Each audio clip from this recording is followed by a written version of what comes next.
इस हफ्ते ओडा वापस आ चुके हैं विद द बैंगर चैप्टर। जी हाँ, वन पीस चैप्टर 1095 रिलीज हो चुका है और ये चैप्टर में हमें प्राइम गार्लिंग, कुमा का फ्लैशबैक और उसी के साथ साथ गॉड वैली का भी फ्लैशबैक देखने को मिलता है। तो उसके ऊपर बात करते हुए चैप्टर का एक्सप्लेनेशन शुरू करते हैं। चैप्टर शुरू होता है प्रीवियस चैप्टर की एंडिंग से, जहाँ पे बॉनी ने स्टेप किया होता है सैटर्न को और फिर सैटर्न अपनी ग्लोइंग पावर्स का इस्तेमाल करता है और बॉनी को झटका लगता है और सैटर्न उसे पकड़ लेता है और उसका वुंड अपने आप हील हो जाता है। जैसा कि मैंने प्रीवियस वीडियो में कहा था कि वो चाहता तो वो अटैक को डिफ्लेक्ट कर सकता था, बट उसने जानबूझ के स्टेप लिया। खैर, अब बॉनी को फंसा हुआ देखकर सांजी उसे बचाने जाता है, पर सैटर्न उसके ऊपर भी अपनी पावर्स का इस्तेमाल करता है और उसको झटका लगता है और वो ब्लड स्प्लिट करता है। अब ये पावर और ज्यादा इंटरेस्टिंग हो गई है क्योंकि सांजी एक कम्प्लीटली रोबोट है, वो हमें पता चल चुका है और वो ब्लड स्प्लिट करता है, मतलब सैटर्न की पावर कुछ ओवरवॉल्मिंग लेवल पर है। क्योंकि कुछ ही चैप्टर पहले सांजी ने एस शार्क का पंच सीधा मुंह पे लिया था और 1% भी उसको डैमेज नहीं हुआ था। अब वो तो एक मिस्ट्री है ही, पर एक मिस्ट्री का आंसर मिल चुका है। किजारो वर्सेस लुफी की फाइट काइंड ऑफ एंड हो गई है या फिर पॉज हो गई है, तुम समझ सकते हो, क्योंकि सैटर्न किजारो से बात करता है और उसे कहता है कि किजारो, तुमने उम्मीद से ज्यादा समय लगा दिया इस एग्जीक्यूशन में। जहाँ पे किजारो माफी मांगते हुए कहता है कि मुझे थोड़ा समय दो, मेरी बॉडी को मैं मूव नहीं कर पा रहा हूँ। और सैटर्न कहता है कि हाँ, तुम्हारी हालत देख के मुझे समझ आता है। फिर उसकी नजर पड़ती है लुफी पर, जहाँ पे हमें लुफी का सीन दिखाया जाता है जो अभी रिकवर हो रहा है क्योंकि अब वो बेहोश हो चुका है और उसके हेयर वापस ब्लैक कलर के हो चुके हैं। अब इसी चीज का फायदा उठाते हुए सैटर्न उसके ऊपर स्टॉर्म करने जाता है, लेकिन लास्ट मोमेंट में फ्रैंकी अपने कैप्टन को बचा लेता है। अब ये देखकर सैटर्न एक बढ़िया सी स्पीच देता है, स्ट्रॉ हैट लुफी और ज्वेलरी बॉनी, मुझे पता नहीं था कि तुम इस मामले में इतना ज्यादा दखल अंदाजी दोगे, पर अब तुम्हें कोई चमत्कार ही इस आइसलैंड से भगा के लेके जा सकता है क्योंकि तुम कंप्लीटली सराउंडेड हो नेवी सोल्जर से। और हमें सीन दिखाया जाता है जहाँ पे एगेट आइसलैंड कंप्लीटली सराउंडेड है नेवी बैटलशिप से और आइसलैंड पे तो कई सारे सोल्जर्स हैं ही। और फिर वो बात करता है वेगापंक से, जहाँ पे वो कहता है वेगापंक, तुम्हारा बिट्रेल हमारे लिए काफी ज्यादा भारी साबित हो सकता है, पर मैं तुम्हारा शुक्रिया अदा करता हूँ कि जो भी तुमने इन्वेंशन किए हैं नेवी के लिए उसके लिए, और तुम में से सबसे पहले कौन बनना चाहेगा वो मुझे बताओ। और ऐसा करते ही वो बॉनी को स्क्वीज करना शुरू कर देता है अपने हाथों की मदद से। तभी बॉनी कहती है कि तुमने मेरे फादर को मारा है।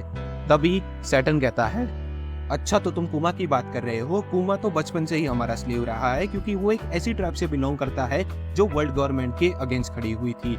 उस ट्राइब का नाम है बुकानियर ट्राइब। फिर अगले पेज में हमें एक फ्लैशबैक देखने को मिलता है जहाँ पे 47 ईयर्स अगो पहले साउथ ब्लू के सॉर्वेट किंगडम में हमारे कुमा ने बॉर्न किए लिया था और जिनके मदर फादर में से उसके फादर बुकानियर ट्राइब से बिलोंग करते थे और उसकी मदर एक नॉर्मल ह्यूमन थी। अब कुमा के फादर रिक्वेस्ट करते हैं डॉक्टर से कि कुमा के लीनेज के बारे में बाहर किसी को पता ना चलने पाए, बट उन्हें क्या पता था कि वर्ल्ड गवर्नमेंट की नज़र उनके ऊपर पहले से ही थी और जैसे ही कुमा का बॉर्न हुआ उसको डायरेक्ट स्लेवरी में डाल दिया गया। हमारे चाइल्ड कुमा से स्लेवरी भी करवाई गई और अब स्लेवरी में कुछ सालों में जुड़ने के बाद कुमा के फादर कुमा को एक बैड न्यूज़ देते हैं जहाँ पे कुमा की मदर की डेथ हो जाती है। अब ये चीज़ सुन के वो काफ़ी ज़्यादा रोता है, पर तभी ही कुमा के फादर सन गॉड निका के बारे में बताते हैं, जहाँ पे वो कहता है कि सन गॉड निका की कहानी जनरेशन वाइज हमारे बुकानियर ट्राइब के फोक टेल में से आई है और वो हमें एक दिन ज़रूर बचाने आएगा और हमें समुंदर में ले जाएगा ताकि हम फ्रीली रह सके। और वो हमेशा मुस्कुराता रहता है और वो एक धुन बजाता रहता है। तभी उसके फादर नाचने लगते हैं, उतने में एक सेलेस्टियल ड्रैगन आता है और उसे वहीं पे ही मार देता है और एक ही साथ कुमा एक दिन अपने माँ बाप दोनों को खो देता है। फिर सीन शिफ्ट होता है 38 ईयर्स अगो पहले, जहाँ पे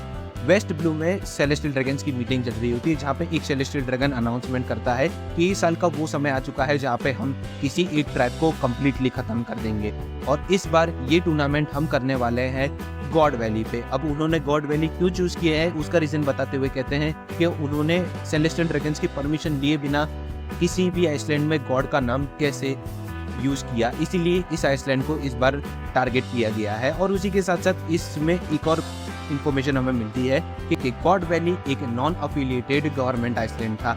और फिर हमें सीन दिखाया जाता है गॉड वैली का, जहाँ पे जो किंग है गॉड वैली के वो वर्ल्ड नोबल्स के साथ में बात कर रहे होते हैं। उतने में एक बंदा उसे जान से मार देता है और वो बंदा और कोई नहीं होता है हमारे गार्लिंग फिगरलैंड अपने प्राइम में, जो सिमिलरली सैंक्स के जैसे दिखते हैं।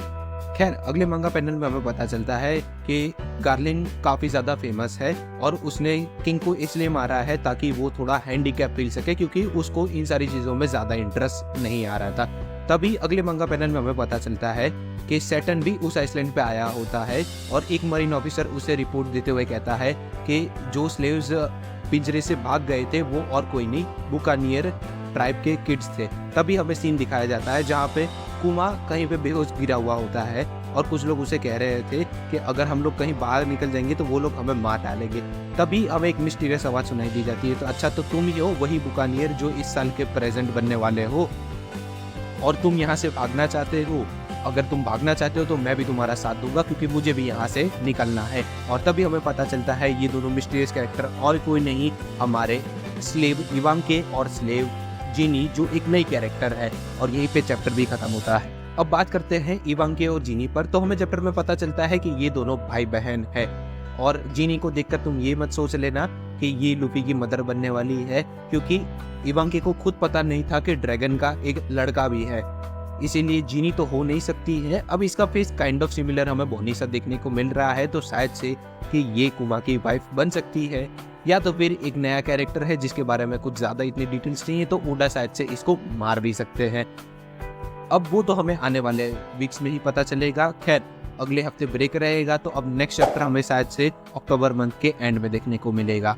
तो उम्मीद करता हूँ तुम्हें वीडियो पसंद आया होगा। वीडियो वैसे जाने से पहले वीडियो को लाइक और चैनल को सब्सक्राइब करते हुए जाना। मैं मिलता हूँ तुम्हें नेक्स्ट वीडियो में, तब तक के लिए गुड बाय।